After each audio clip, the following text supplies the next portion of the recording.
Gulf രാജ്യങ്ങളിലെ വിനോദസഞ്ചാര മേഖലയിൽ വിപ്ലവകരമായ മാറ്റം കുറിച്ചുകൊണ്ട് ഏകീകൃത ഗൾഫ് വിസ 2026 യാഥാർത്ഥ്യമാകുമെന്ന് സൗദി ടൂറിസം മന്ത്രി അറിയിച്ചു. യൂറോപ്യൻ രാജ്യങ്ങളിലെ ഷെങ്കൻ വിസ മാതൃകയിൽ ഒരു വിസ ഉപയോഗിച്ച് Saudi, UAE, Oman, Qatar, Kuwait, Bahrain എന്നീ 6 ഗൾഫ് രാജ്യങ്ങളിലും സന്ദർശനം നടത്താൻ ഇതിലൂടെ സാധിക്കും. ഇത് ടൂറിസം മേഖലയ്ക്ക് വലിയ ഉണർവ് നൽകും.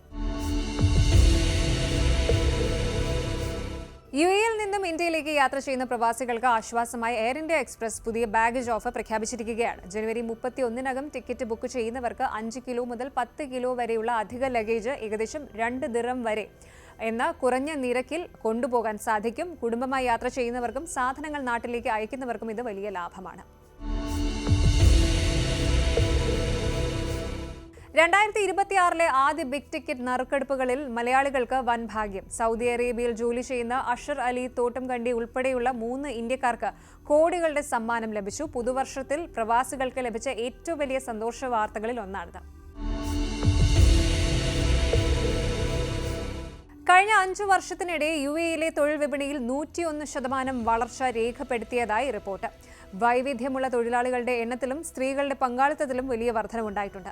സ്വകാര്യ മേഖലയിൽ സ്വദേശികൾക്ക് തൊഴിൽ നൽകുന്ന നാഫസ് പദ്ധതിയും മികച്ച രീതിയിൽ മുന്നോട്ട് പോവുകയാണ്.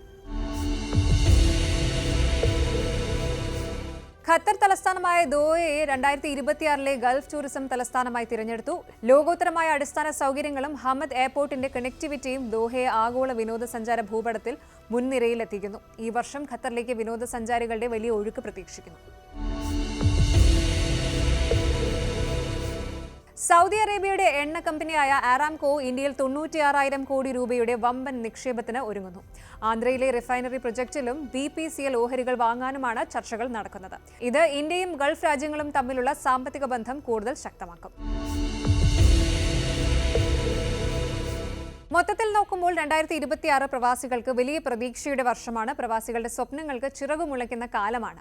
സാമ്പത്തികമായ ഉണർവും പുതിയ തൊഴിലവസരങ്ങളും ഒരുപോലെ ഗൾഫ് മേഖലയിൽ ദൃശ്യമാകുന്നുണ്ട്.